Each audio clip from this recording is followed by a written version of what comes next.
Tinanggihan naman ng International Criminal Court o ICC Pre-Trial Chamber 1 ang kahilingan ng mga abogado ni dating Pangulong Rodrigo Duterte na higpitan ang victim verification process sa investigasyon nito sa umano'y crimes against humanity. Sa isang 20-page order, pinayagan ng ICC ang iminungkahing listahan ng mga dokumento ng registry na maaaring magamit upang i-verify ang pagkakakilanlan ng mga biktima na nais lumahok sa mga paglilitis.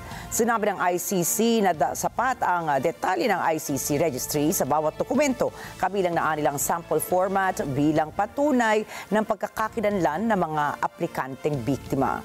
Tatanggapin din nila ng pre-trial chamber ang isang deklarasyon na pinirmahan ng dalawang saksi, kasama na ang kanilang dokumento ng pagkakakilanlan na nagpapatunay sa identification ng aplikante o ang kanilang kaugnayan sa biktima dahil sa kawalan ng standard identification documents.